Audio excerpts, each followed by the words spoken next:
Auntie, I cannot see you, but I love you so much. I always believed that money could fix anything. Maybe that's how you think when you're born into power, when your last name opens every door, when people stand straighter the moment you walk into the room. But all the wealth I had couldn't make my little girl see the world. Her world was darkness. My name is Alexander Ford. People call me the Iron Billionaire, the man who rebuilt half this city with his investments. But to 6-year-old Elena, I'm just Dad, the man, who holds her hand when she's scared and tells her what the stars look like at night. She's never seen them. Her mother died during childbirth. I lost the love of my life the day I gained my greatest one. 2 lives exchanged in the same breath. I tried to be both father and mother, but grief made me cold. And maybe that's why Elena lives surrounded by luxury, but starved for moments that money could never provide. That's where she came in. Her name is Maria, a quiet, humble maid I hired 6 months ago. She never looked me in the eye, always spoke gently to Elena, and unlike the countless nannies and teachers I brought in, she didn't treat my daughter like a project or a paycheck. She treated her like a little girl. It happened last Friday. I remember because it was the evening before my company's annual winter gala.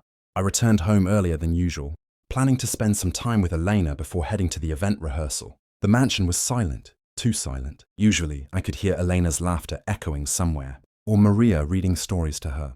But this time, nothing. I walked down the hallway past the living room toward the music chamber. That room used to belong to my wife. She was a dancer, a graceful one. She believed every girl should learn to feel music, not just hear it. I never stepped into that room after she passed. But that night, I heard a sound coming from behind the door, soft piano music. My breath caught.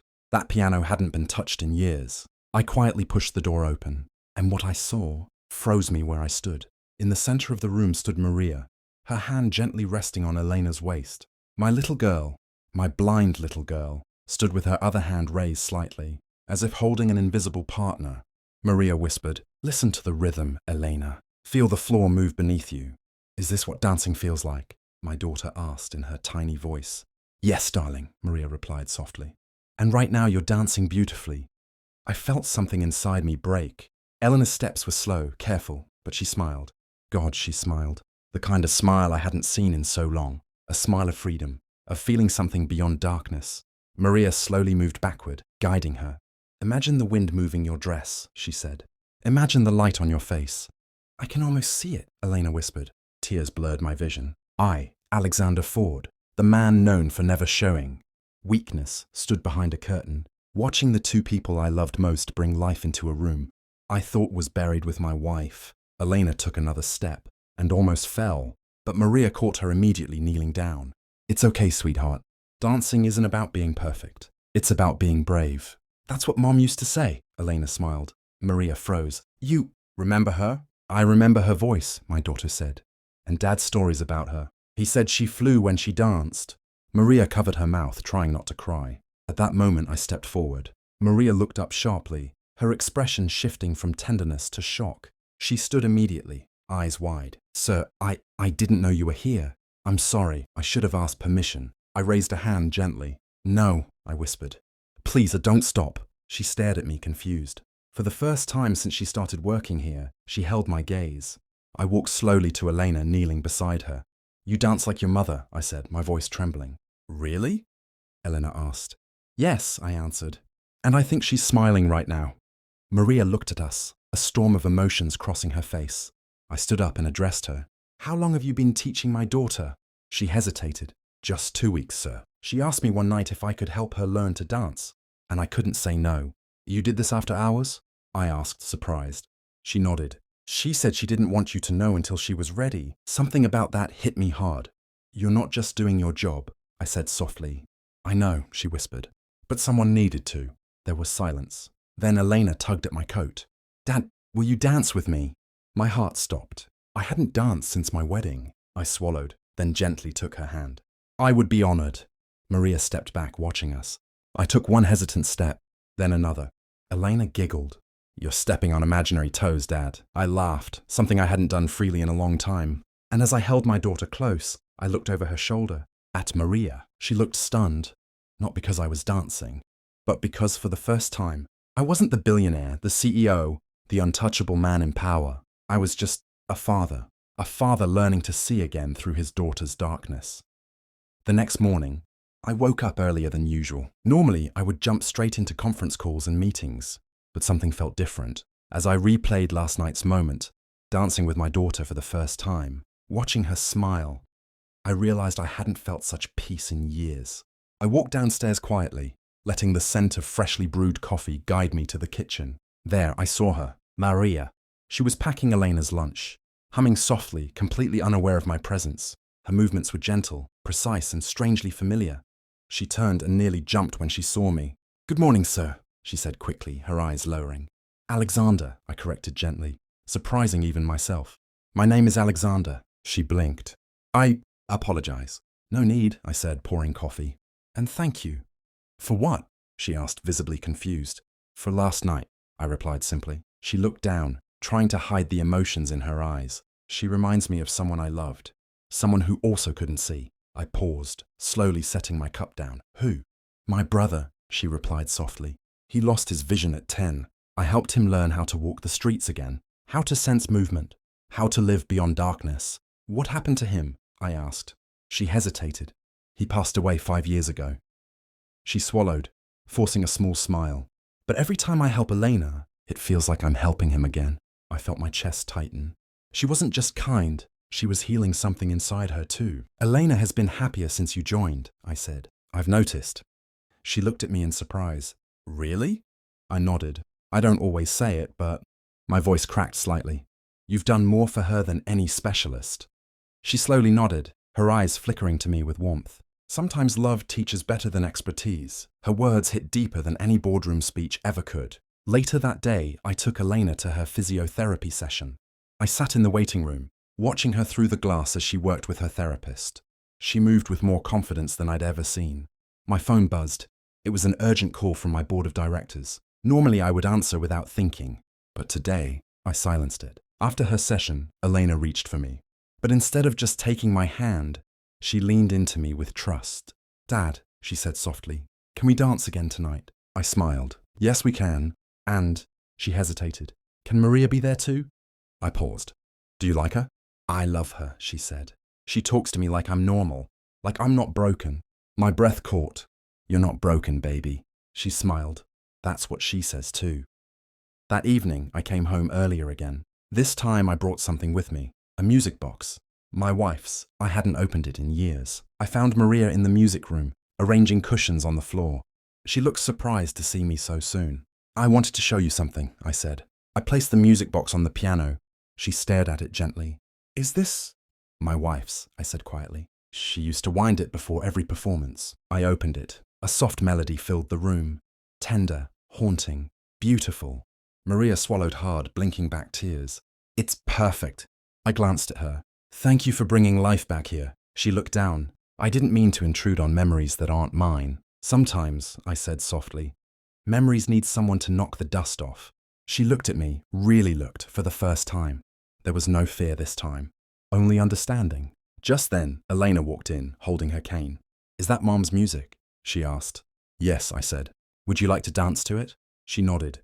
"I want Maria with me," she said. Maria knelt beside her. "Like yesterday?" "No," Elena said. "This time you lead." Maria seemed shocked. "Me?" "Yes," Elena whispered. "You know how to dance with heart." Maria looked at me, unsure. I nodded. "Go ahead." As the soft melody played, Maria gently lifted Elena's hand, guiding her across the floor, slowly, gracefully. This time, I didn't hide behind the curtain. I watched in the open, and I felt something shift inside me. It was humility. It was admiration. It was maybe something more. When the music faded, Elena whispered, "Dad, did I do well?" "You were beautiful," I said. Then Elena turned to Maria and said, "Just like you." Maria froze. Tears welled in her eyes. She wasn't used to kindness. She wasn't used to being seen. At that moment, I made a decision, one that would change everything. That night, I called her to my study. She entered nervously, hands clasped. "Relax," I said gently. She sat. "I want to offer you something," I began. "If it's a raise, sir, please—" "No," I interrupted softly. "It's more than that."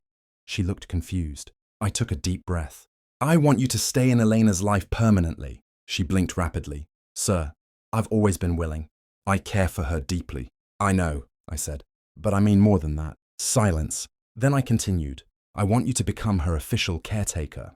Live here. Be her teacher. Tears ran down her face. She already sees you, I said softly. More than she sees anyone else. And you? She whispered. I held her gaze. For the first time in years, I said, I see someone too. She stared at me, stunned. Not by the offer, but by the way I was looking at her. Not as an employer, not as a billionaire, but as a man who just realized that sometimes light finds you through people you never expected. Never imagined that one moment behind a curtain would change everything. From that day forward, Maria wasn't just someone working in my house. She became the warmth that filled the cold hallways, the voice that made my daughter laugh, the presence that softened the silence during meals. Days turned into weeks. We worked out a schedule. Maria became Elena's full-time visual guidance and emotional teacher. She taught her how to recognize objects through touch, how to sense people approaching, how to hear the direction of footsteps. But most importantly, she taught her how to live bravely.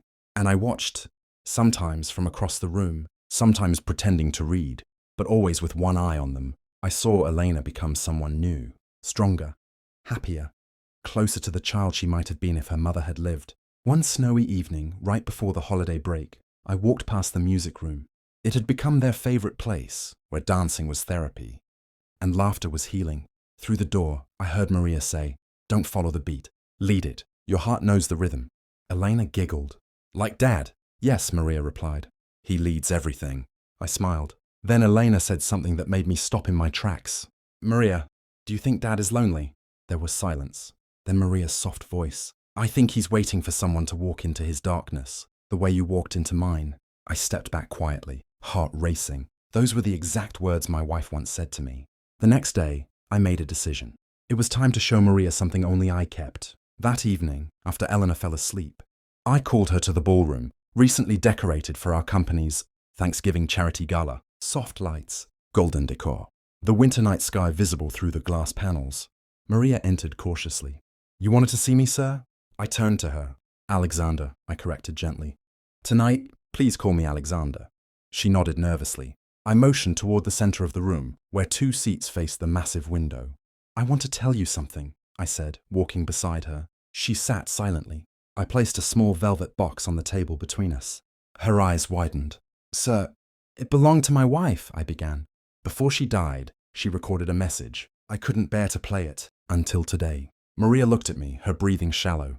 With trembling fingers, I opened the box. Inside, a USB drive. I put it into the player. My wife's voice filled the quiet room. "Alex, if you're hearing this, it means I couldn't stay. Please don't raise our child behind walls of perfection. Raise her with music, with touch, with heart. If one day someone enters her life and teaches her to dance again, let her. And if she touches your heart too," a pause. "Don't hold back!" Maria covered her mouth, tears streaming down her face. I didn't realize I was crying too. Love is not seeing someone clearly. My wife's voice shook. It's allowing someone to see you, even in the dark. The recording ended. Silence filled the room. Maria looked at me, and for the first time, I allowed every layer of armor to fall. "I thought love made you weak," I said. "But you taught my daughter to find light with closed eyes. And you," I hesitated, "you taught me that strength isn't being untouchable. It's being willing to feel." She whispered, "Sir, Alexander, I don't know what to say." "Say nothing," I replied softly. "Just dance." She frowned slightly, confused, until the soft melody of my wife's music box began playing through the speakers. That same song, the one that started everything. I walked towards her, slowly extending my hand. She stared at it. Then, with a breath of disbelief, she placed her hand in mine. We began to dance. No grandeur, no steps rehearsed. Just 2 people, trusting the rhythm of a heart. When the song reached its final note, I stopped. "If you are willing," I said quietly, "I want you to stay. Not just for Elena." She looked up, but for me. Her lips parted, stunned. "I don't need someone perfect," I continued, voice low. "I need someone real, someone who already healed what money never could." With tears still in her eyes, she whispered, "And what if I fall?" I smiled softly. "Then I'll be there before you hit the ground." 3 months later, the world saw a changed man. Investors, partners, even journalists all noticed I smiled more. I attended board meetings with a lighter tone. I started sponsoring children's rehabilitation centers. But what they didn't know is what happened at home. That in the early mornings, I'd walk into the music room and find Maria and Eleanor laughing while practicing steps. That sometimes my daughter would reach out and touch Maria's face and say, "This is what an angel feels like." That Maria slowly became the first person I confided in when I was exhausted, not as staff, but as the woman who saw beyond the billionaire to the man who finally understood something that took losing love to learn. Money builds walls, heart builds bridges. 1 year later, charity gala night. The ballroom was filled with guests for our annual Thanksgiving fundraiser. Lights shimmered, cameras flashed, music filled the air. Maria stood beside Elena, both dressed beautifully. Elena held the microphone. "Tonight," she announced, "I will dance. Not so you can see me, but so I can feel you all with me." The crowd fell silent. As the piano began, she stepped onto the floor. She danced. Perfectly, gracefully, led by memory, by love, by courage. When the audience rose for a standing ovation, I looked at Maria. She looked back, and with a soft smile she said, "Your wife was right." I took her hand. "About what?" "That love is not about seeing someone clearly. It's about being seen, completely." I squeezed her hand gently. "And from this moment forward," I said, "I choose to be seen." The end.